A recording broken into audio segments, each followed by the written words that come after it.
अगर आप ISC class 12 के स्टूडेंट्स हैं तो ये वीडियो पूरा आखिरी तक देखिएगा। सर बहुत सारे क्वेश्चन आप ही वाले थे। लग रहा है पेपर आप ही ने लीक किया था। पूरा का पूरा आपने पेपर जैसे से लीक करवा दिया। सेम क्वेश्चन एग्जाम में सेम थी। मुझे लगता है आपने बेटा लीक कर दिया था कि क्या कर दिया था। तो पेपर ही आप कर दिया था एग्जाम के पहले तो मतलब मानना पड़ेगा था। 90% क्वेश्चन आपके कैसे सेम में मजा आ गया सर, सारे सेम क्वेश्चन मतलब स्कोरिंग मेरी स्कोरिंग ज्यादा शब्दों की वजह है जो आपने पढ़ाया कि सर आपके बिना कुछ नहीं।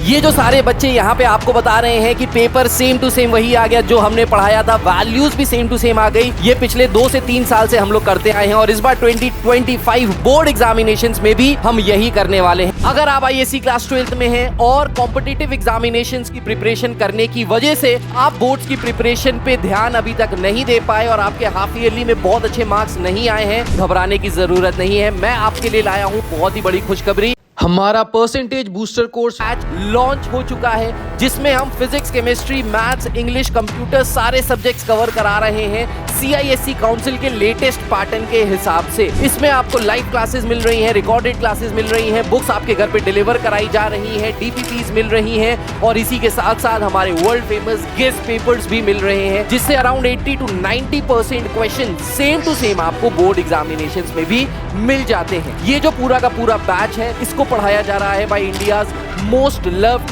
मोस्ट एक्सपीरियंस्ड आईएससी फैकल्टी जिसमें आपको 90% कैसे लाना है इसके बारे में गारंटीड गाइडेंस दी जाएगी। तो अगर आपने इस कोर्स में अपने आप को एनरोल कर लिया, इसका पार्ट बन गए, तो उसके बाद आपको कोई टेंशन लेने की जरूरत नहीं है, कोई ट्यूटर के ऊपर डिपेंडेंट होने की जरूरत नहीं है, कहीं जाने की जरूरत नहीं है। आप अपने घर पे बैठ के अपने कंफर्ट से तैयारी कर सकते हैं बोर्ड्स के 90% लाने की।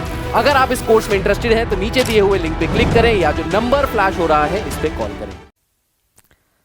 Hello hello hello, welcome welcome welcome. हाँ जी, क्या हाल चाल, सब बढ़िया, चकाचक। तो मैं आपका दोस्त और होस्ट अर्जुन जगवानी आज आपके लिए लेके आया हूँ एक नया टॉपिक, एक नई वीडियो। तो ये कॉम्पिटेंसी बेस्ड क्वेश्चंस की अगली वीडियो है। लास्ट वीडियो में मैंने डिस्कस किए थे एमसीक्यूज। इस वीडियो में डिस्कस करूँगा असर्शन एंड रीजनिंग वाले कुछ क्वेश्चंस। असर्शन एंड रीजनिंग के ज़्यादा क्वेश्चंस नहीं दिए गए और उसके अलावा जो तुम्हारे short answer type, basically 1 markers type वाले जो क्वेश्चन हैं उनको डिस्कस करूंगा। तो जो कॉम्पिटेंसी बेस्ड क्वेश्चन वाली जो सीरीज़ है इसमें मैं तुम्हें बता दूं कि तुम्हारे आईएससी बोर्ड ने जो भी कॉम्पिटेंसी बेस्ड क्वेश्चंस निकाले हैं, फिजिक्स में बात करूं, आईएससी फिजिक्स में 12th की बात करूं तो अराउंड 90-95 क्वेश्चंस निकाले हैं। तो सबके अलग अलग सेक्शन वाइज डिवाइड कर दिया है इन्होंने। Section wise as in MCQ का अलग सेक्शन डिवाइड कर दिया है, असर्शन रीजनिंग का अलग, शॉर्ट आंसर्स अलग, वेरी शॉर्ट आंसर्स अलग, लॉन्ग फिर वेरी लॉन्ग, इस टाइप से। ठीक, तो इसी तरीके से हम लोग डिस्कस करेंगे। ऐसे ही मैं भी पार्ट्स में ही बताऊंगा। एमसीक्यू का अलग बना दिया है। अब ये शॉर्ट आंसर्स और असर्शन वाला वीडियो है। आज यहाँ पे शॉर्ट आंसर और असर्शन डिस्कस करूंगा। अगले में अभी वेरी शॉर्ट आंसर्स डिस्कस करूंगा, अगले में शॉर्ट आंसर्स डिस्कस करूंगा, फिर अगले में लॉन्ग आंसर, फिर वेरी लॉन्ग। तो इस तरीके से हम सीरीज़ ये कंटिन्यू करेंगे। तो इस सीरीज़ के एंड तक बने रहना, सारी वीडियोस देखना। ये अगर वीडियो मतलब जितनी भी सीरीज़ हैं, ये जितने भी बेसिकली जितनी भी 5-6 वीडियोस बनेंगी कॉम्पिटेंसी बेस्ड क्वेश्चंस वाली, अगर तुमने सारी वीडियो देख ली और सारे क्वेश्चंस लगा लिए तो तुम्हारी बहुत हेल्प हो जाएगी। तुम्हें बहुत सारे क्वेश्चंस तुम्हें लगाना आ जाएगा, तुम्हें करना आ जाएगा। ठीक है, तुम्हारी मतलब बोर्ड्स में बहुत हेल्प हो जाएगी उससे, उसकी वजह से। ठीक, तो विद दैट बीइंग सेड शुरू करते हैं बिना किसी देरी के। देखो पहला question, the diagram below shows the equipotential surfaces in a given region of space. The potential difference between any two consecutive surface is equal. There are 5 points marked in the space A, B, C, D, E as shown. Assertion क्या है? Electric field strength is greatest at point A and reduces from A to E, and the reason for this is potential difference in a region of space is equal to the negative electric field gradient in that region. ठीक है, तो पहली चीज assertion and reasoning वाले questions क्या होते हैं? तुम्हें क्वेश्चन दिया रहेगा, एसर्शन बेसिकली एक स्टेटमेंट होगी। ठीक है, और रीजन बेसिकली क्या होता है कि ये जो तुमने स्टेटमेंट लिखी है इसका रीजन, इसका तर्क होता है ना, तर्क वितर्क। हम लोग एक स्टेटमेंट बोलते हैं, हमने कोई एक स्टेटमेंट बोल दी कि क्या बोलते हैं कि राम के 100 नंबर आए हैं। ठीक, अब उसका रीजन क्या हो सकता है? लाइक ऐसा कह लो ना कि तुम्हारा कोई दोस्त है, मान लो अभय नाम का तुम्हारा कोई दोस्त है, तो तुमने कह दिया अभय के फिजिक्स में 95 नंबर आए हैं। अब इसका रीज़न क्या है कि अभय ने फिजिक्स अच्छे से पढ़ी, अभय ने महेश्वरी क्लासेस को सब्सक्राइब कर रखा था, तो इसका रीज़न तो ये है ना, मतलब ऐसे ऐसे तुम वही तो है ना, असर्शन एंड रीजनिंग। अब फिर उसमें वही चीज़ें आ जाती हैं, both assertion and reason are true, assertion is true or reason are true but reason is not the correct explanation, assertion is true reason is false, assertion and reason both are false, मतलब ये सब अलग अलग वो हैं। तो ये चीज़ें हैं। तो with that being said, अब ये क्वेश्चन है, इसमें 5 इक्विपोटेंशियल सर्फेसेस दिए गए हैं। एक ये है, एक ये छोटा सा सर्फेस है, एक इसको इंक्लोज करता हुआ, एक इसको और एक इसको। दूसरी चीज़ क्या दी है, the potential difference between any two consecutive surface is equal. Suppose ये एक पहला सरफेस है और ये एक दूसरा सरफेस कॉन्जिक्यूटिव है, तो इनके बीच का पोटेंशियल डिफरेंस, और तुम ये ले लो, एक ये सरफेस है ए और एक ये सरफेस है बी, इनके बीच का पोटेंशियल डिफरेंस, ये दोनों सेम होंगे।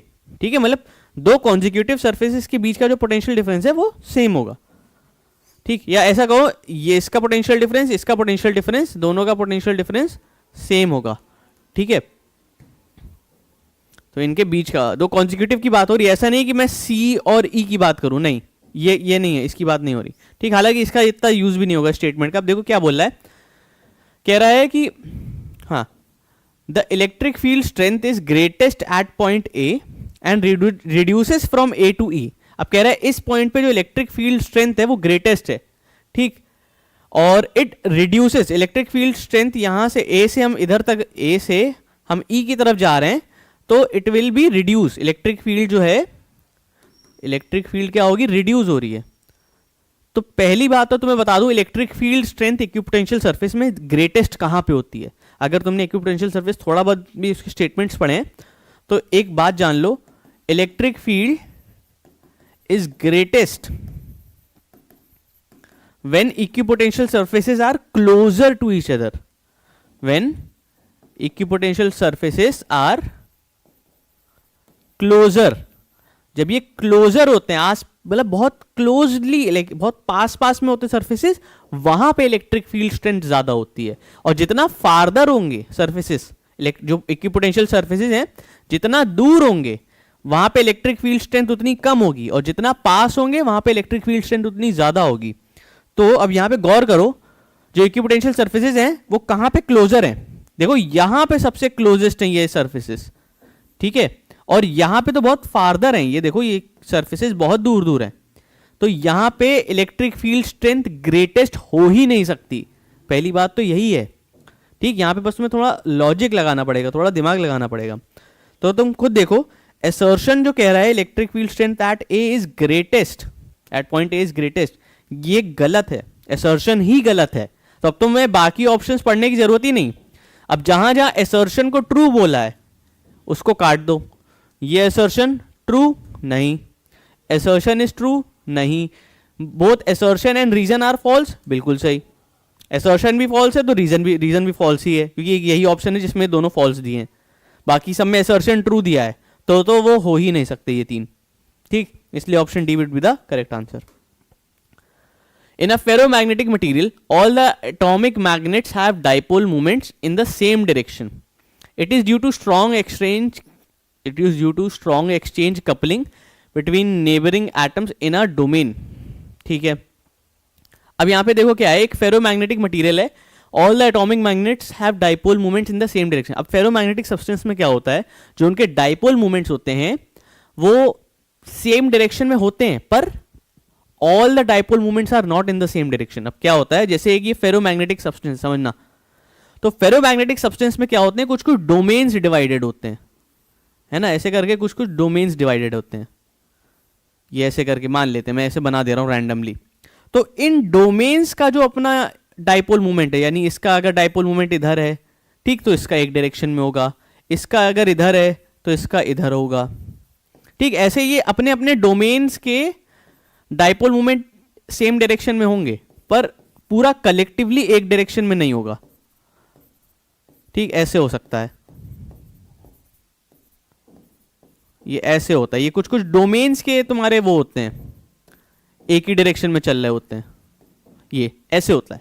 ठीक, सारे डाइपोल मूवमेंट्स एक डायरेक्शन में नहीं चल रहे हैं, सब अपने अपने डोमेन में एक डायरेक्शन में, समझ रहे हो, मतलब पूरा एक कहते हैं ना पूरा एक जो इंडिया है वो एक तरफ नहीं चल रहा है, उसके अलग अलग जो कंपोनेंट्स हैं वो एक एक डायरेक्शन में चल रहे हैं, ठीक है, वो सब एक साथ चल रहे हैं, ठीक है। ऐसा मतलब ऐसा वो नहीं कह रहा हूँ कि पूरा इंडिया एक साथ नहीं चल रहा है, मतलब चल रहा है, मतलब वर्किंग के उससे बात कर रहा हूँ, ठीक है, कि सबका एक ही काम नहीं है, सबका अलग अलग अपना अपना काम डिवाइडेड है, ठीक है। हर स्टेट का हर एक कंपनी मान लो, एक कंपनी है ना, एक कंपनी पूरी एक ही काम नहीं कर रहे होते सभी, कोई भी आईटी कंपनी है वो पूरी कंपनी कोडिंग नहीं कर रही होती है, सब डिपार्टमेंट्स अलग अलग डिवाइडेड होते हैं ना, कि फाइनेंस का अलग है, कोडिंग का अलग है, टेस्टिंग का अलग है, ठीक है, एचआर मैनेजमेंट का अलग है, ठीक है, कस्टमर एग्जीक्यूटिव का अलग है, तो सब अपने अपने डायरेक्शन में काम कर रहे होते हैं वैसा। तो ऐसे ही फेरोमैग्नेटिक में होता है। तो अब यहाँ पे कह रहा है in a ferromagnetic material all the atomic magnets have dipole moment in the same direction. Assertion तो फॉल्स है, पहली बात। रीजन देख लो, it is due to strong exchange coupling between neighbouring atoms in a domain. Reason correct है, ठीक। ये जो सेम डायरेक्शन में होते हैं ये इसी वजह, एक्सचेंजिंग कपलिंग की वजह से ही ये सेम डायरेक्शन में होते हैं। तो यहाँ पे देखो असर्शन तो ट्रू नहीं है, असर्शन ट्रू नहीं है, ठीक। अब असर्शन तो फॉल्स है, यहाँ पे भी फॉल्स है, तो यहाँ पे गौर करना पड़ेगा। असर्शन फॉल्स बस reason it's true, assertion and reason both are false. ये ऑप्शन सी करेक्ट आंसर होगा, क्योंकि रीजन यहाँ पे सही है, पर यहाँ पे बस ये ऑल द एटॉमिक मैग्नेट्स नहीं होना चाहिए था, केवल डोमेन वाले होते हैं, ठीक। और यहाँ पे भी देखो डोमेन की बात करी गई है, ठीक। तो इसलिए रीजन करेक्ट है बट असर्शन फॉल्स है, ठीक। तो ये ध्यान देने वाली बात है। The graph of V versus U of a concave mirror forming a real image falls within the second quadrant. For the concave mirror, according to the sign convention for the real images, U is negative and V is positive. ठीक है, तो अब ये है क्या? अब पहले तो graph of V versus U of a concave mirror forming real images falls within a second quadrant. अब देखो कॉनकेव मिरर की बात हो रही, कॉनकेव मिरर होता कैसा है? कॉनकेव मिरर ऐसा होता है ना, ठीक।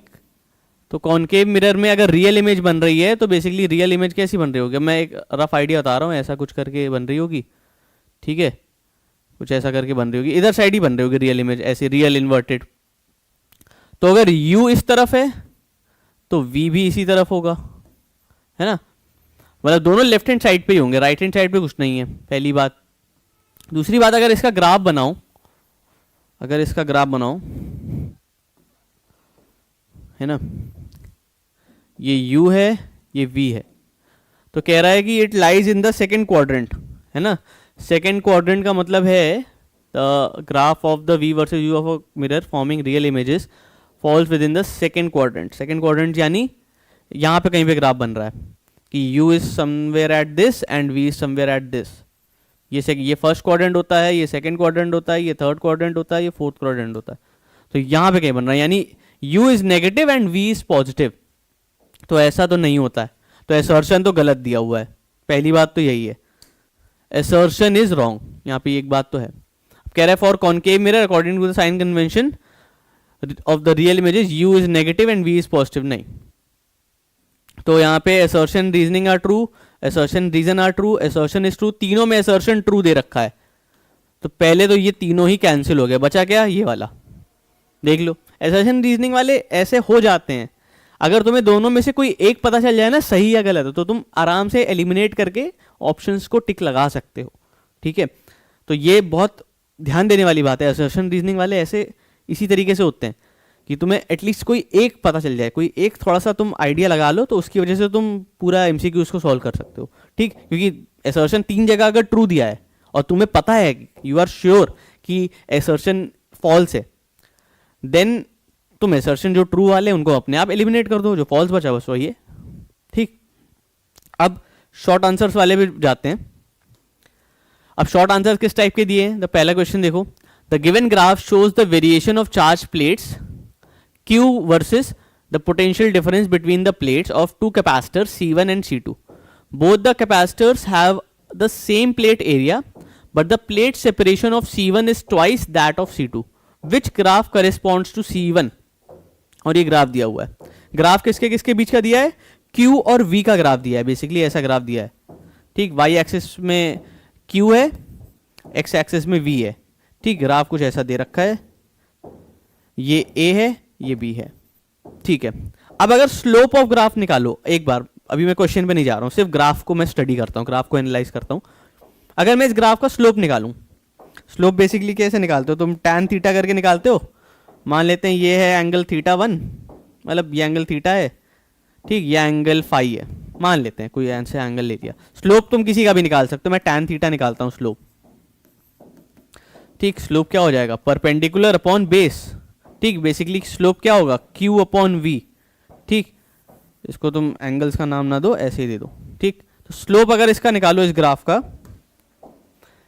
अगर स्लोप निकालो तो आएगा Q upon V, perpendicular upon base. Slope basically tan theta होता है, तो ये परपेंडिकुलर किसके बराबर है, क्यू के बराबर है, देखो, ठीक। और ये बेस किसके बराबर है, वी के बराबर है, ठीक। तो यानी टैन थीटा आ जाएगा क्यू अपॉन वी, स्लोप ही आ जाएगा, ठीक है। अभी देखो क्यू अपॉन वी किसका फॉर्मूला है, कैपेसिटेंस का फॉर्मूला है कि नहीं। कैपेसिटेंस का फॉर्मूला ही यही होता है, charge upon the rise in potential और द चेंज इन पोटेंशियल। तो ये हो जाएगा कैपिटल सी। जो स्लोप है इस ग्राफ का वो हमें क्या दे रहा है, कैपेसिटेंस दे रहा है। तो बहुत कॉमन सी बात है, अगर स्लोप ज्यादा हुआ तो कैपेसिटेंस ज्यादा होगा, और स्लोप कम हुआ तो कैपेसिटेंस कम होगा, ठीक है। देखो बैकग्राउंड में जितनी भी नॉइज आ रही है उसका मैं कुछ कर नहीं सकता, क्योंकि भाई रोड है, गाड़ियां तो जाएंगी जाएंगी, ठीक।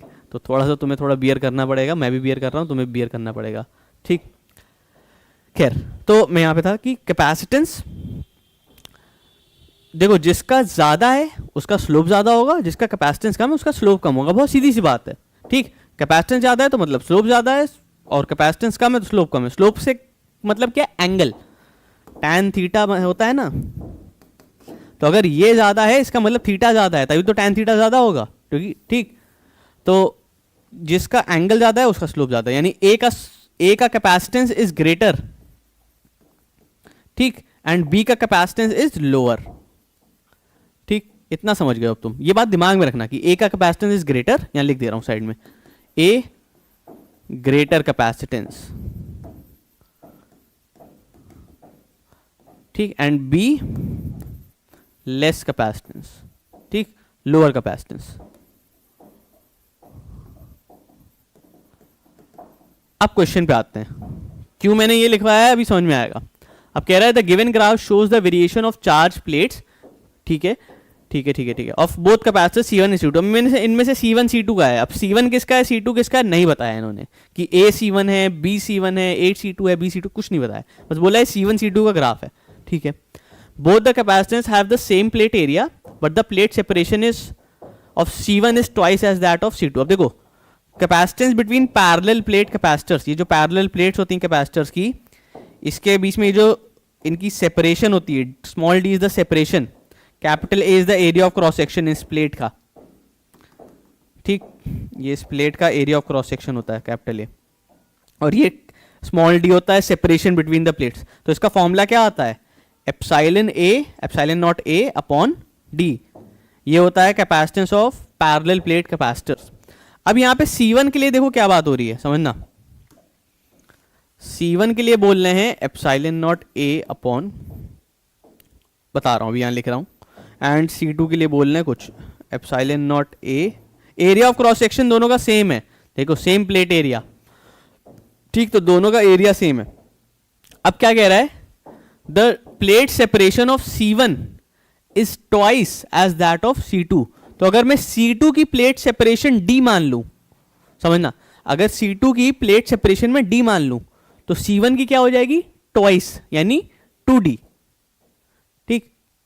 अब तुम ये समझो, यहां पे डिनोमिनेटर बड़ा है कि यहां पे डिनोमिनेटर बड़ा है, डिनोमिनेटर बड़ा है यहां पे, तो ये डिनोमिनेटर जितना बड़ा होगा न्यूमरेटर उतना छोटा होगा, और डिनोमिनेटर जितना छोटा होगा न्यूमरेटर उतना बड़ा होगा। तो यहां से एक बात निकल के आ गई, क्या, C2 is greater than C1।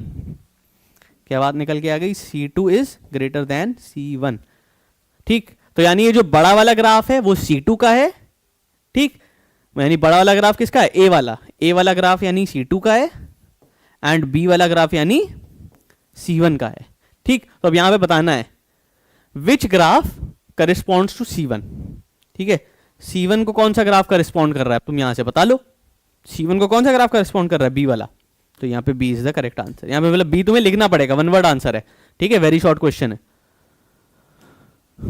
ठीक, वेरी शॉर्ट क्वेश्चन, तो तुम्हें ये लिखना पड़ेगा, तो यहाँ से ऐसे लिखना पड़ेगा बी, ठीक है। अब इसी को रिवर्स कर सकते थे क्वेश्चन में C1 की जगह C2 पूछ लेते तो तुम्हारा आंसर चेंज हो जाता, ए हो जाता, ठीक। इस तरीके से क्वेश्चन करो कि तुम देखो क्वेश्चन मुझे बताना, देखो आंसर शीट दी हुई है तुम्हारे पास, आंसर की उसमें दी है, उसमें सीधा सीधा आंसर बी लिखा है, बताना होता तो मैं क्वेश्चन रीड करके बी बता देता डायरेक्ट, ये एक फॉर्मूला बताता, ऐसे बता देता, पर मेरा पॉइंट ये है कि क्वेश्चन ऐसे करो कि इससे मिलते जुलते 3-4 क्वेश्चन और कर लो कभी आए तो, ठीक है। मैं मेरी आइडिया लाइक मेरे प्लानिंग तुम्हें केवल उस क्वेश्चन के लिए कराने का नहीं है, ठीक है, ये मतलब इसी टाइप यही क्वेश्चन आ जाए, मेरा प्लानिंग ये है कि तुम ये क्वेश्चन तो कर ही लो, पर इसके साथ साथ और कोई इस टाइप का है तो वो भी कर लो, ठीक। आगे देखो, 4 charges Q1 plus Q plus Q minus Q and minus Q are placed in an arrangement as shown.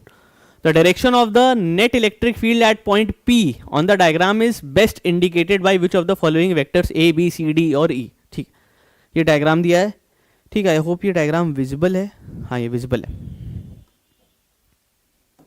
एक सेकेंड,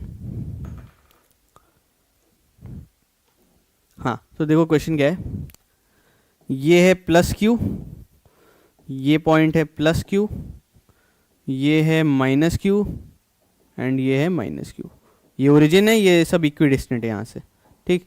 अब इस पी पॉइंट पे नेट इलेक्ट्रिक फील्ड निकालनी, तो पहले देखो ये पता है कैसे वाला है, इक्विपोटेंशियल डाइपोल, इसको एक सिंगल डाइपोल की तरह ट्रीट करो एंड इसको ये जो दूसरा वाला है इसको एक अलग डाइपोल की तरह ट्रीट करो, मैं दोनों की बात करूंगा, ठीक। ये इस डाइपोल को मैं ले रहा हूँ डाइपोल 1, ठीक है, इस डाइपोल को मैंने ले लिया 1 एंड वो वाला डाइपोल हो गया डाइपोल 2, ठीक। इस डाइपोल को ले रहे हैं डाइपोल 2, ठीक। अब देखो कैसे होगा, ये कैसे करेंगे, ये डाइपोल 1 है, ठीक। अब केवल पहले डाइपोल 1 की बात करते हैं, तो डाइपोल 1 में क्या है, यहाँ पे प्लस क्यू है, यहाँ पे माइनस क्यू है, ये पॉइंट P है, हमें बस बताना है कि इलेक्ट्रिक फील्ड का डायरेक्शन क्या है, हमें कोई वैल्यू से मतलब नहीं है, ठीक। अब यहाँ पे देखो इलेक्ट्रिक फील्ड का direction due to plus Q charge is this, ठीक है, E plus Q, and electric field direction due to minus Q charge is this, minus Q charge की वजह से इधर था inverts E minus Q, and net direction किधर होता था जब हम बनाते थे, तो ये अगर ऊपर है E प्लस क्यू एंड ये नीचे है E माइनस क्यू, तो यहाँ पे हम इसका क्या करते थे, हॉरिजॉन्टल और वर्टिकल कंपोनेंट्स लेते थे, ठीक है, वर्टिकल कंपोनेंट्स एक दूसरे को कैंसिल कर जाते थे और हॉरिजॉन्टल कंपोनेंट्स ऐड करते थे, ठीक है। तो यहाँ पे हॉरिजॉन्टल कंपोनेंट्स ऐड करेंगे, तो यहाँ पे हॉरिजॉन्टल कंपोनेंट ये दोनों ऐड हो जाएंगे, तो यहाँ पे नेट इलेक्ट्रिक फील्ड का डायरेक्शन इधर हो गया फर्स्ट डाइपोल के लिए, यहाँ पे लिख ले रहा हूँ 1, ठीक। फर्स्ट डाइपोल के लिए इलेक्ट्रिक फील्ड का डायरेक्शन इस तरफ है। सेकंड डाइपोल के लिए देखो क्या है, सेकंड डाइपोल के लिए भी सेम कहानी है, ये प्लस क्यू है, ये माइनस क्यू है, ठीक। इनके लिए भी सेम कहानी होगी, इनके लिए भी ये इधर ही जाएगा और ये नीचे ही जाएगा, और यहाँ पे नेट इलेक्ट्रिक फील्ड भी इधर ही जाएगी, ठीक है। अब वो वाला जो डाइपोल है उसमें भी ऐसे ही है, उसमें बस ये थोड़ा सा रिवर्स कर देते हैं, माइनस चार्ज लेफ्ट साइड पे होता है, प्लस चार्ज राइट साइड पे पढ़ते हो तुम, तो तुम्हारे लिए नेट इलेक्ट्रिक फील्ड का डायरेक्शन इधर साइड आता है, ठीक। अब इसी को रिवर्स कर दो, इसी को हॉरिजॉन्टली फ्लिप कर दो, ठीक है, ऐसे फ्लिप कर दो, तो प्लस इधर आ जाएगा, माइनस इधर जाएगा, तो नेट इलेक्ट्रिक फील्ड का डायरेक्शन उधर साइड चला जाएगा।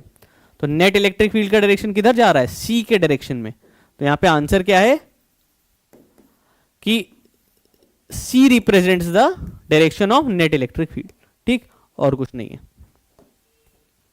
अब क्या है, using the cell of electromotive force E, ठीक, एक सेल है जिसका ईएमएफ ई है, एप्सिलॉन बेसिकली बना रखा है, ये ऐसे बना है, इसका ईएमएफ कितना है ई, ठीक, and the internal resistance is R, a student designs a electric circuit to calculate the current I through a variable resistor capital R. The student plots her findings on a graph as shown. ये student ये graph बनाता है, ठीक है, बनाती है, जो भी लिखा है इसमें।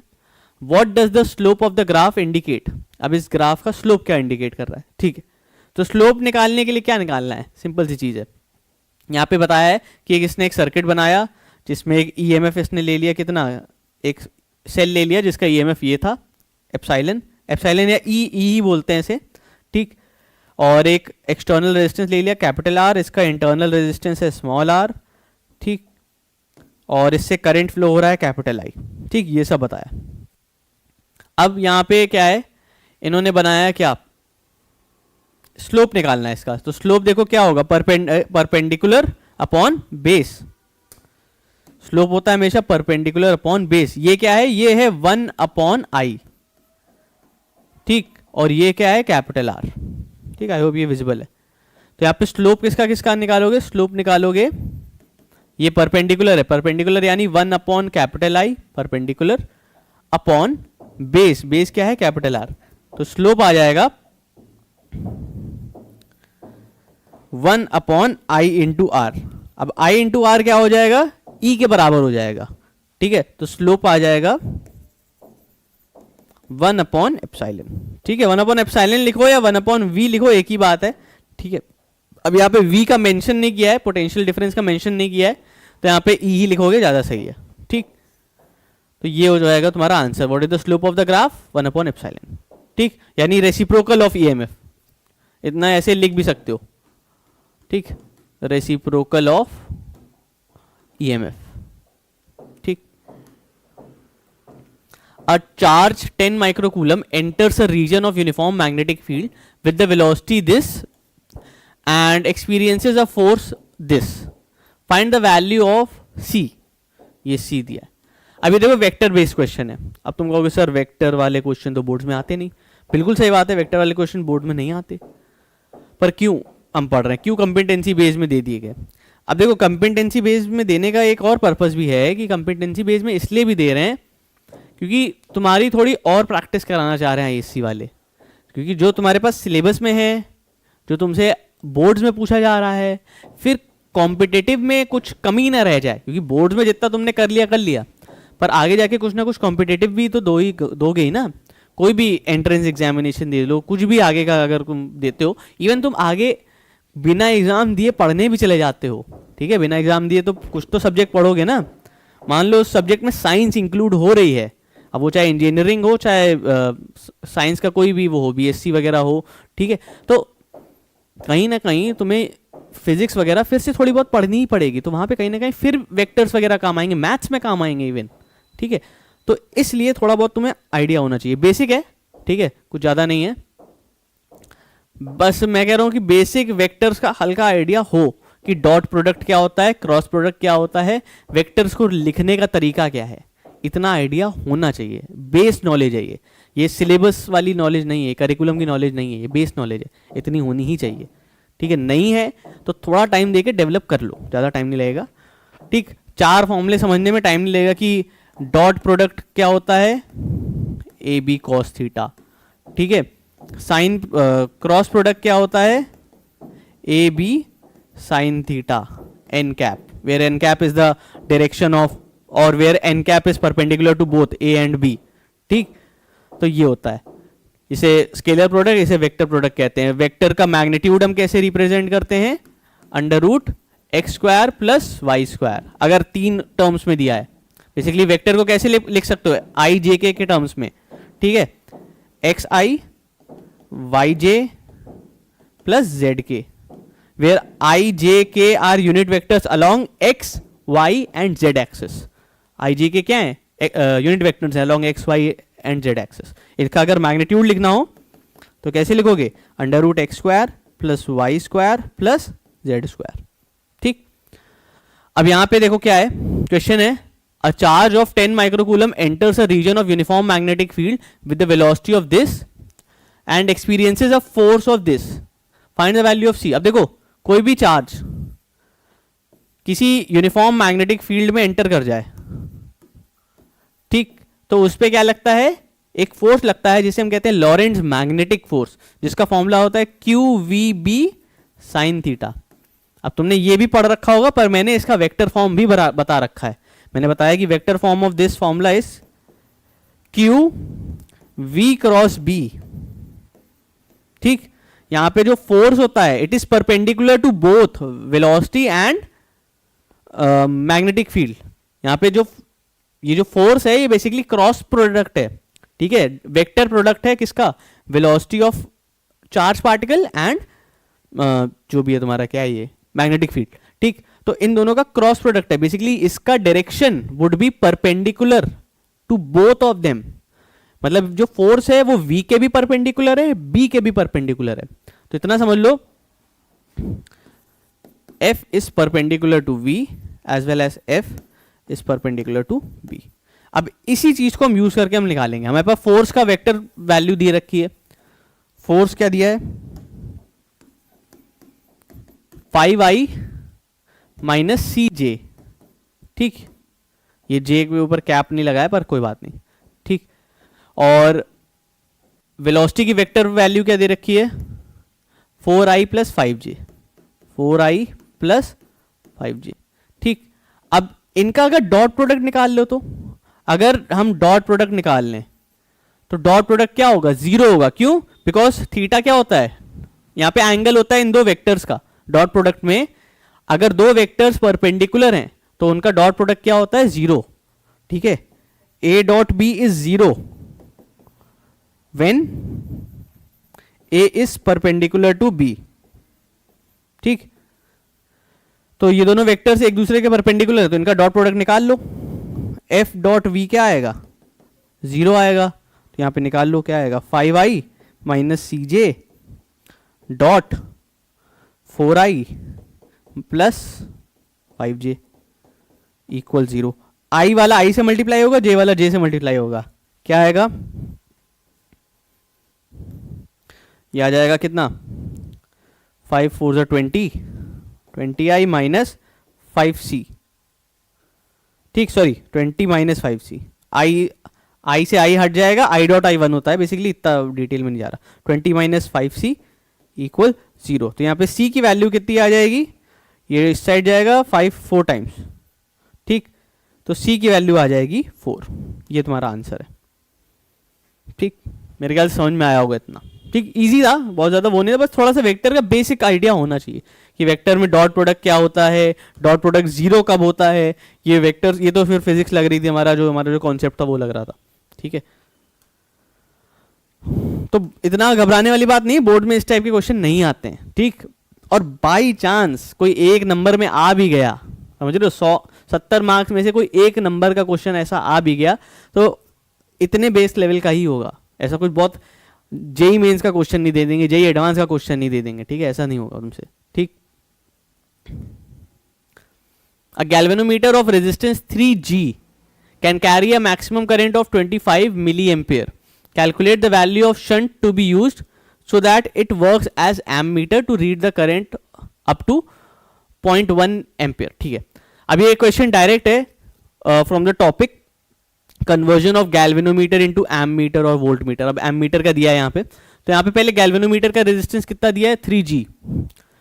गैल्वेनोमीटर का रेजिस्टेंस कितना दिया है यहाँ पे, वैसे मैं लिख दे रहा हूँ, ठीक है, इसको ऐसे रिप्रेजेंट कर रहा हूँ।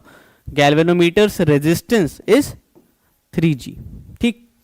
मैक्सिमम करंट बेसिकली IG की value, IG is current in the galvanometer और maximum current in the galvanometer is 25 milli ampere which is 25 into 10 to the power minus 3 ampere, ठीक, या 0.025 ऐसे लिख सकते हो। फिर कितनी रेंज का एम्मीटर बनाना है, मतलब जीरो से कितनी रेंज तक का एम्मीटर बनाना है, तो current can read up to the 0.1 ampere. Basically range कितनी है, 0 से 0.1 एम्पियर तक का रीडिंग वाला एम्मीटर बनाना है, तो बेसिकली रेंज हो गई 0.1 एम्पियर। आई की वैल्यू इज 0.1 एम्पियर। अब तुम्हें यहाँ शंट की वैल्यू निकालनी है। बेसिकली शंट जो हम रेजिस्टर लगाते हैं, लो रेजिस्टेंस इन पैरेलल, उसी की वैल्यू निकाली। तो इसका फॉर्मूला होता है G into I G upon I minus I G. तो ये सारी वैल्यूज यहां रख देना और फिर कैपिटल G की वैल्यू निकाल लेना, ठीक। Calculate the value of resistance so that it works as an ammeter. हाँ, तो यहाँ पे वैल्यू निकाल लेना GR बेसिकली यहाँ पे लिखना 3g इंटू आई जी की वैल्यू लिखना कितना 25 into 10⁻³ upon I minus I G basically 0.1 minus 25 into 10⁻³ ठीक, ये वैल्यू रखना और निकाल लेना। कैन कैरी अगर calculate the value of shunt resistance so that it works as an ammeter. हाँ, तो इसकी वैल्यू आएगी जी के टर्म्स में आएगी कोई वैल्यू इसकी, ठीक है, तो ये लगा लेना। ठीक, तो यहाँ पे एस निकाल लेना, एस आएगा जी के टर्म्स में। ठीक, अब क्या आएगा वो देख लेना, अब यहाँ तक तो कैलकुलेशन कर ही सकते हो। In the X Y plane the magnetic field of 4 tesla is applied along the y axis. Calculate the magnetic force on a proton if it moves at a 3 into 10⁶, ये 10⁶ है, ठीक, metre per second along the plus Y axis. ठीक है, ये एक X Y plane है basically, ये है एक्स एक्सिस, ये है वाई एक्सिस। ठीक, एक्स वाई प्लेन है। अब यहां पे कह रहा है in the X Y plane a magnetic field of 4 tesla is applied along the Y axis. एक मैग्नेटिक फील्ड हम अप्लाई कर रहे हैं of 4 tesla along the Y axis. इस वाई एक्सिस के अलोंग हम एक मैग्नेटिक फील्ड अप्लाई कर रहे हैं, ठीक है, ये मैग्नेटिक फील्ड है कितने की 4 टेस्ला की है, ठीक, वाई एक्सिस के अलोंग है, प्लस वाई एक्सिस के अलोंग है, यहाँ कुछ नहीं लिखा था, मतलब वाई एक्सिस यानी प्लस वाई एक्सिस है। Calculate the magnetic force on a proton. अब एक प्रोटॉन है, चार्ज पार्टिकल है basically, if it moves with the velocity of this along the plus Y axis. तो एक प्रोटॉन है जिसकी वेलोसिटी कुछ दे रखी है, वो इस मैग्नेटिक फील्ड में एंटर करता है with this velocity along the plus Y axis. अब इस वेलोसिटी का डायरेक्शन क्या है, यही डायरेक्शन है, ये वेलोसिटी भी प्लस वाई एक्सिस पे ही, हाँ, जो वेलोसिटी है ये भी प्लस वाई एक्सिस के अलोंग ही है। ठीक, इसकी वैल्यू है कितनी 3 इंटू 10⁶ मीटर पर सेकेंड। ठीक, तो अब तुम देखो मैग्नेटिक फील्ड और वेलोसिटी दोनों का डायरेक्शन क्या है, सेम है, दोनों क्या है पैरेलल, इनके बीच का जो एंगल है वो क्या है 0 डिग्री। अब मैंने तुम्हें बताया था फोर्स का फॉर्मूला, फोर्स होता है Q V B sine theta. ठीक, क्यू तो तुम्हारा प्रोटॉन है, इसका चार्ज की वैल्यू होगी 1.6 इंटू 10⁻⁻19 कूलम, वी की वैल्यू दी है, बी की वैल्यू दी है, थीटा की वैल्यू क्या है देखो यहाँ पे 0, और साइन 0 क्या होता है 0, यानी यहाँ पे जो फोर्स आएगा, फोर्स इन दी एंड क्या आएगा 0, तो आंसर यहाँ पे क्या है 0। ठीक है, देख लो, इस टाइप का क्वेश्चन था, वैल्यू सारी दे रखी, दुनिया भर की सारी वैल्यू दे रखी कि तुम कैलकुलेट करो, पर इन दी एंड आंसर क्या आ रहा है नील बटे सन्नाटा। ठीक, मतलब नील बटे सन्नाटा तो वो अलग ही हो जाएगा, अनडिफाइंड हो जाएगा, पर हाँ, how is the refractive index of the material of prism dependent upon the angle of incidence. अब देखो समझना इस क्वेश्चन को, अच्छा क्वेश्चन, इजी क्वेश्चन है, बहुत लल्लू क्वेश्चन है। How is the refractive index of material of a prism dependent upon angle of incidence. जो रिफ्रैक्टिव इंडेक्स होता है n, ठीक है, इसको दूसरे कलर से लिखो यार, जो रिफ्रैक्टिव इंडेक्स होता है n, वो एंगल ऑफ इंसिडेंस पे किस तरीके से डिपेंडेंट है, क्या डिपेंडेंसी है दोनों की, क्या रिश्ता है दोनों का। इसका पहले तो तुम्हें आंसर बता देता हूं कि refractive index is not dependent on I, angle of incidence पे डिपेंडेंट नहीं है, पहली बात। ठीक, अब तुम सोचोगे सर ऐसा तो नहीं है, एक फॉर्मूला हमने देखा है ये, अरे यार, sine I upon sine R equals to N, यानी अगर हम एन और देखो आई डायरेक्टली प्रोपोर्शनल हो गए। ठीक, पर ये नहीं है, गलत है। क्यों, मतलब ये गलत, फॉर्मूला गलत नहीं है, ये इन्फेरेंस निकालना यहाँ पे गलत है, क्योंकि यहाँ पे एन क्या होता था कांस्टेंट होता था। क्यों कांस्टेंट होता था स्नेल्स लॉ में, क्योंकि अगर तुम आई चेंज करोगे तो उसके करेस्पॉन्डिंग आर भी तो चेंज करेगा ही। तुमने एंगल ऑफ इंसिडेंस, तुम यहाँ पे अपना एंगल ऑफ इंसिडेंस बदल रहे हो, ठीक, तुम ये एंगल ऑफ इंसिडेंस चेंज करते जा रहे हो, तो उसके करेस्पॉन्डिंग तुम्हारा ये आर भी तो बदल ही रहा है, ये हर बार ये एंगल ऑफ रिफ्रैक्शन भी तो बदलेगा ही, तो ये रेशियो तो ओवरऑल कांस्टेंट ही रहेगा। तो इसलिए n is independent of angle of incidence और angle of refraction. n actually depends upon the material of the prism. जो मटेरियल है, यहां पे देखो लिखा भी है refractive index of material of prism, तो ये मटेरियल पे डिपेंडेंट होता है rather than on angle of incidence. ठीक, तो यहां पे आंसर इसका यही है. आगे देखो, calculate the wavelength of photon needed to ionise the hydrogen atom. अब यहां पे तुम्हें थोड़ी सी एक चीज मालूम होनी चाहिए कि आयोनाइजेशन एनर्जी कितनी होती है हाइड्रोजन एटम की. कि for hydrogen atom ionization, like ionize करने, ionization energy is what, the energy required to ionize hydrogen atom. Hydrogen atom को आयोनाइज करने के लिए कितनी एनर्जी चाहिए होती है. हालांकि तुमने पढ़ भी रखा है पर उस टर्म से नहीं पढ़ा है. ठीक, तो आयोनाइजेशन एनर्जी कितनी होती है 13.6 इलेक्ट्रॉन वोल्ट. मैं यहाँ पे मैग्नीट्यूड लिख रहा हूँ, साइन वाइन कुछ नहीं. ठीक, तो इतनी एनर्जी चाहिए हाइड्रोजन को आयोनाइज करने के लिए. तो यहाँ पे पूछ रहे हैं calculate the wavelength of photon needed to ionise the hydrogen atom.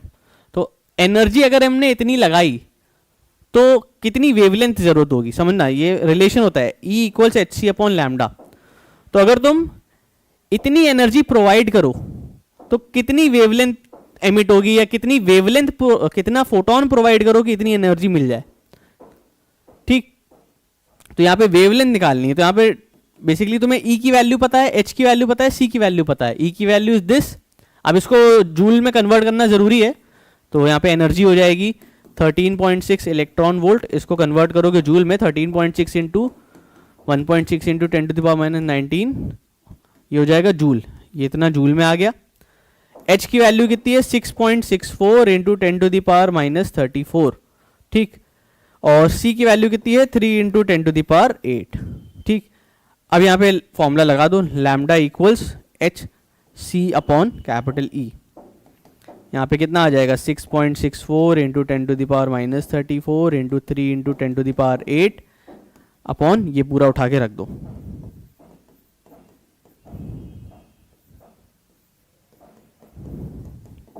ठीक, अब इसको पूरा सॉल्व करना.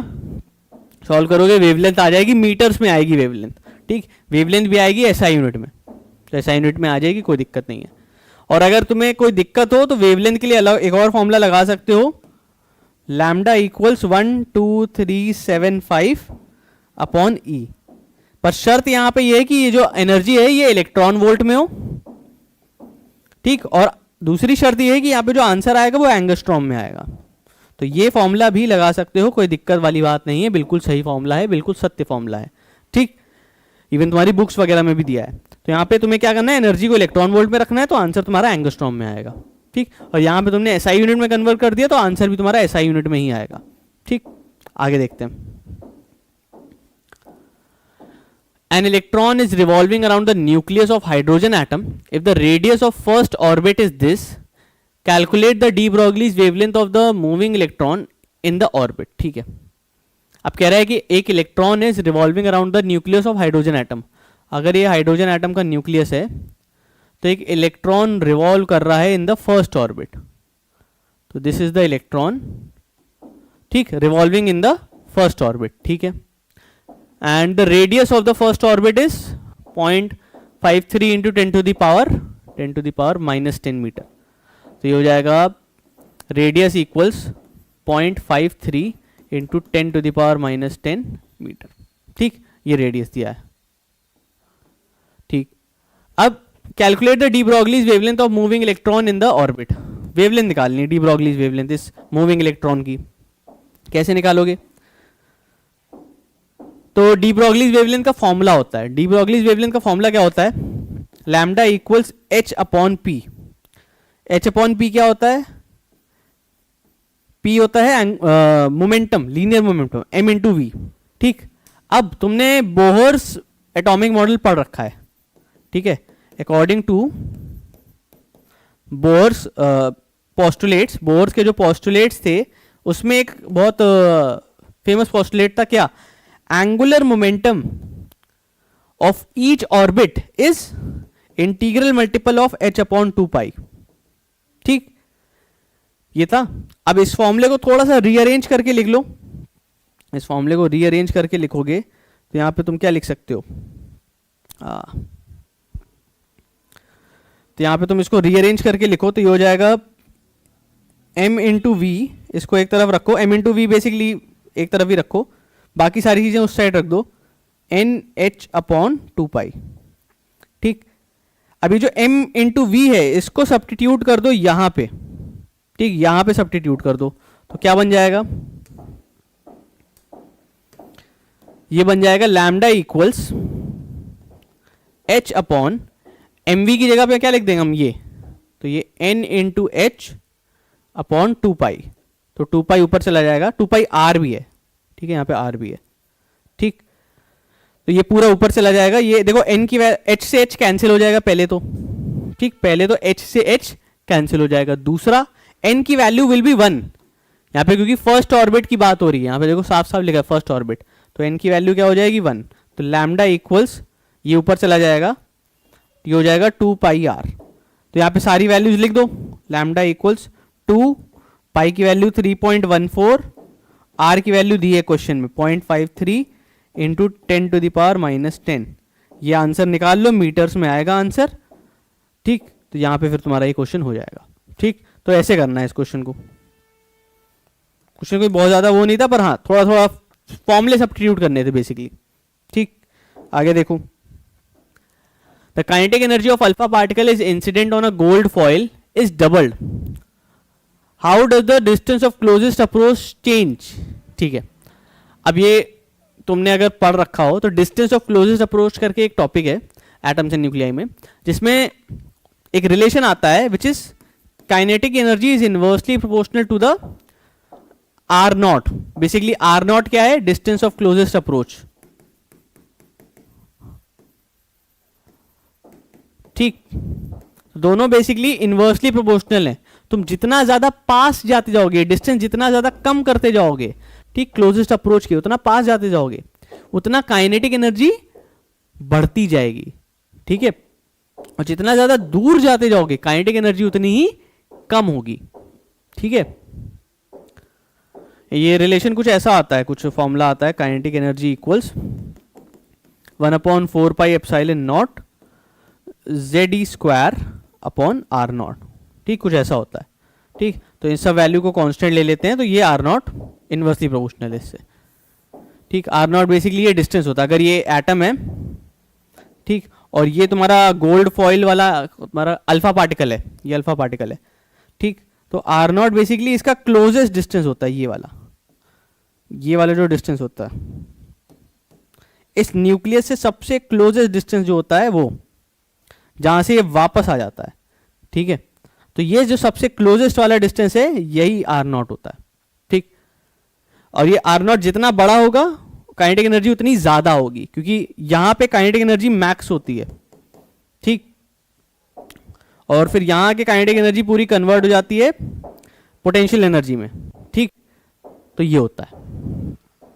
तो आर नॉट तुम कम करोगे काइनेटिक एनर्जी बढ़ेगी, और आर नॉट तुम बढ़ाओगे तो काइनेटिक एनर्जी कम होगी।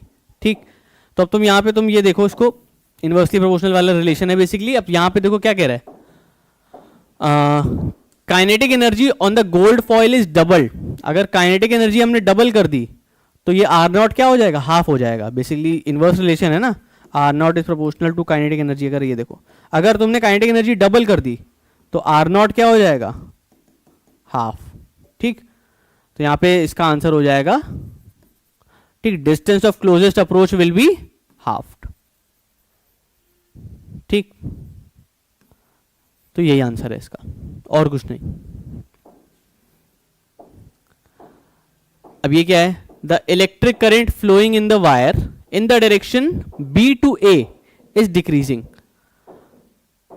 What is the direction of induced current in the metallic loop kept above the wire as shown in the figure? अब ये फिगर दे रखा है, यहाँ पे करंट फ्लो कर रहा है from B to A। Current flow किससे कर रहा है, B से A की तरफ।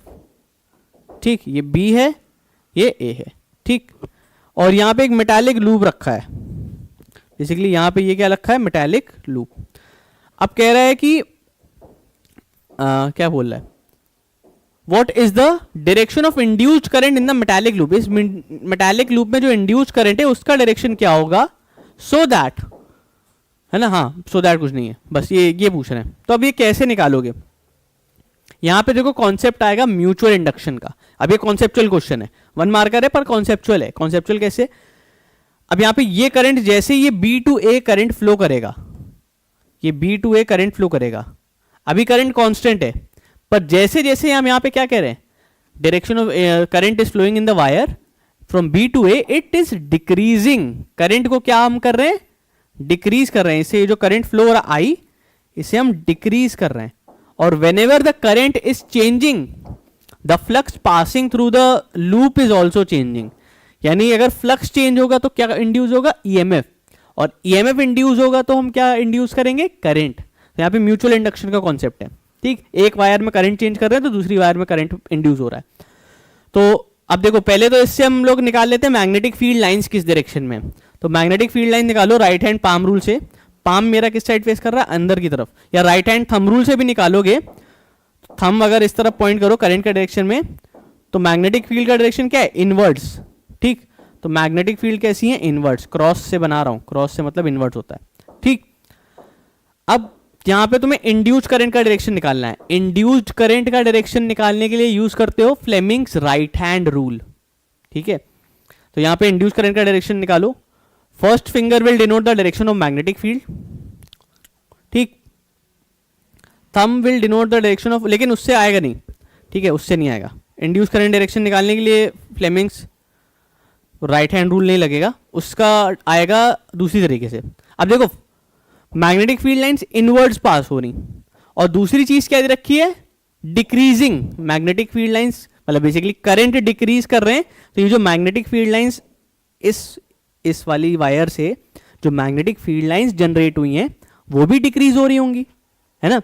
तुम करंट डिक्रीज करोगे तो मैग्नेटिक फील्ड लाइंस भी डिक्रीज होंगी, करंट इंक्रीज करोगे तो मैग्नेटिक फील्ड लाइंस भी इंक्रीज होंगी, ठीक। तो यहां पे करंट क्या हो रहा है? डिक्रीज हो रहा है, ठीक। अब यहां समझना, थोड़ा सा लॉजिक लगाना। करंट डिक्रीज हो रहा है तो मैग्नेटिक फील्ड लाइंस डिक्रीज हो रही। मैग्नेटिक फील्ड लाइंस कह लो या मैग्नेटिक फ्लक्स कह लो, एक ही बात है, ठीक। मैग्नेटिक फ्लक्स बोलो या मैग्नेटिक फील्ड लाइंस बोलो, एक ही बात है। तो यहां पे मैग्नेटिक फ्लक्स डिक्रीज हो रहा है। अब लेंज लॉ पढ़ा है तुमने? तो लेंज लॉ क्या कहता था?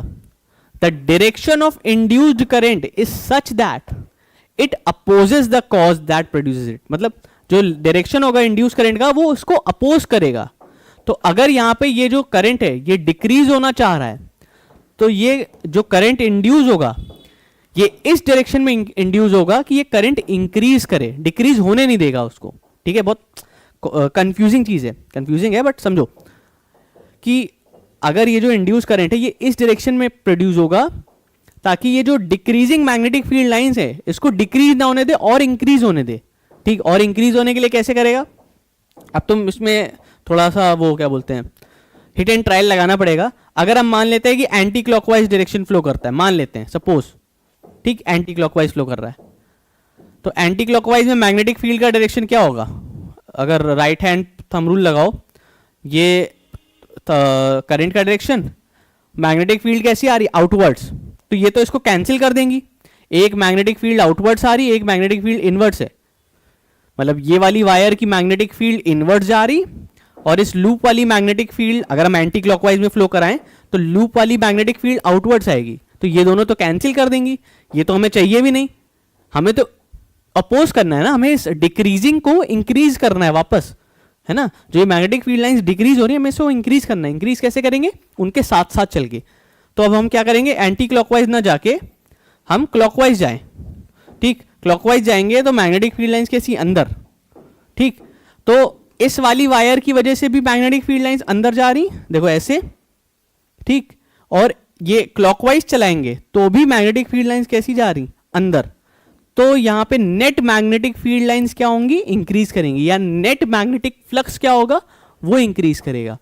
तो इसलिए अकॉर्डिंग टू लेंज लॉ हमारा जो करंट का डायरेक्शन होगा वो क्लॉकवाइज होगा। तो यहां पे direction of induce current will be clockwise.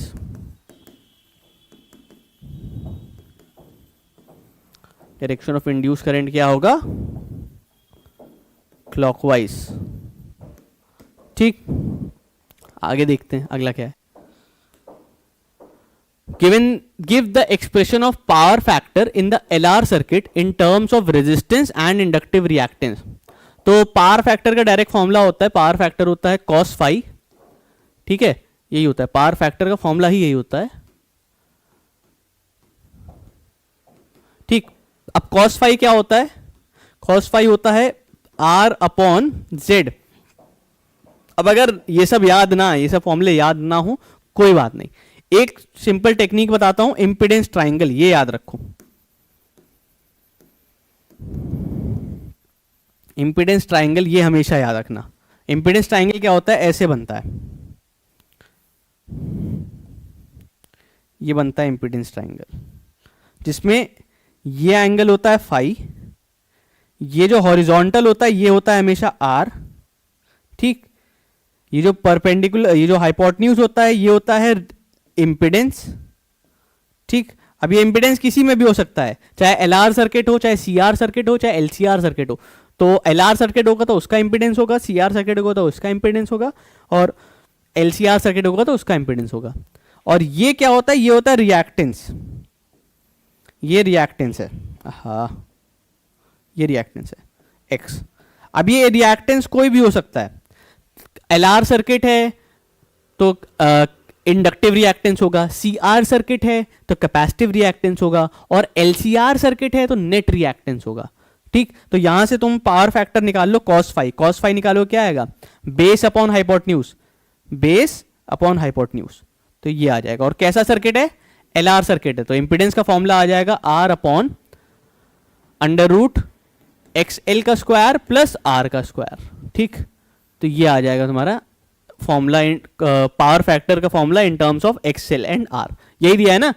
Calculate the formula in terms of resistance and inductive reactance XL, तो देखो यही फॉर्मूला है, ठीक। वन वर्ड क्वेश्चन था, डायरेक्ट फॉर्मूला पूछा है कॉस फाई का, पावर फैक्टर का, ठीक। Redraw the diagram with the correct orientation of the obscured optical device so that when a plane wavefront is incident upon it, the transmitted wavefront matches with the depicted figure, ठीक है। तो basically ये एक incident wavefront है, ये एक incident wavefront है, parallel lines, ये किसी एक ऑप्टिकल डिवाइस से पास हुई है, हमें यहां पे ऑप्टिकल डिवाइस दिखाया नहीं गया, ऑब्सकर्ड है, हिडन है, ठीक। और उसके बाद वेवफ्रंट ऐसे ट्रांसमिट होने लगा इस डायरेक्शन में। अब तुम्हें बताना है कि यहां पे कौन सा ऑप्टिकल डिवाइस था, तुम्हें वो बनाना है बेसिकली। पहले तो आइडेंटिफाई करना है कौन सा ऑप्टिकल डिवाइस हो सकता है, फिर उसको बनाना भी है, ठीक है। फिर मतलब इस डायग्राम को रीड्रॉ करना है।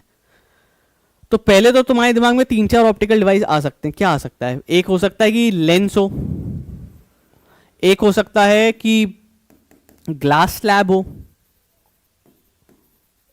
ठीक, और एक हो सकता है क्या कि प्रिज्म हो।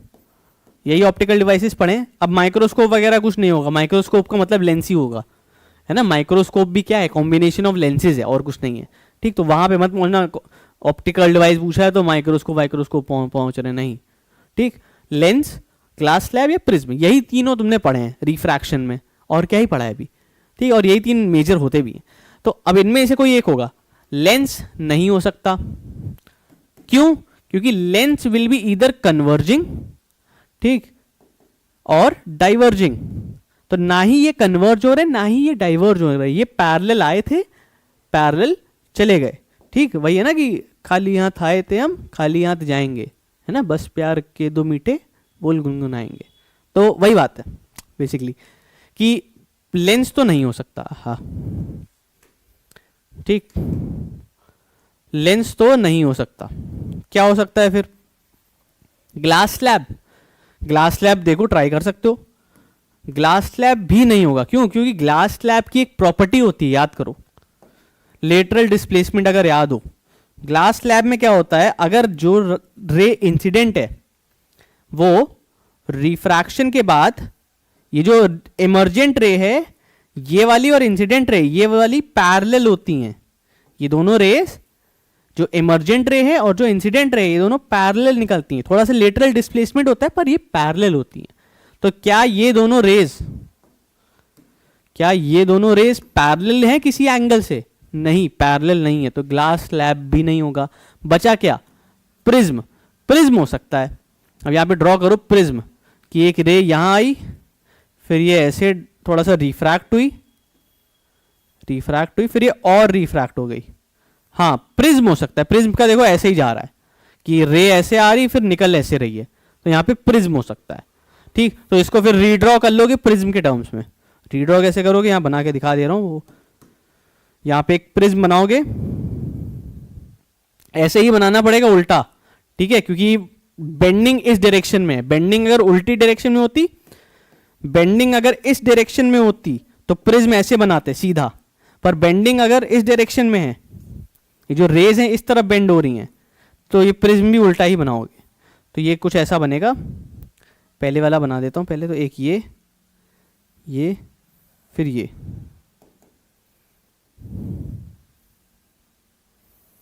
ठीक, ऐसे ये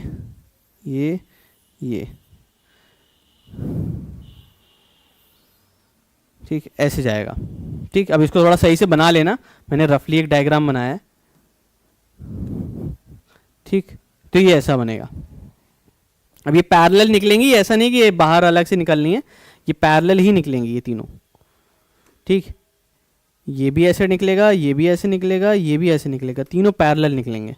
ठीक, मतलब ये तीनों आपस में तो पैरेलल ही होंगे, तो यहाँ पे प्रिज्म बनेगा। ठीक, ऑन दैट नोट चलते हैं फिर। आज की कहानी यहीं तक थी। अगली वीडियो में हम लोग और चीज़ें डिस्कस करने वाले हैं, which will be the short answers, long answers, very long answers, ये सब आगे अभी आता रहेगा, तो बने रहना। मिलते हैं तब तक के लिए। Good night, bye bye, tata, see you.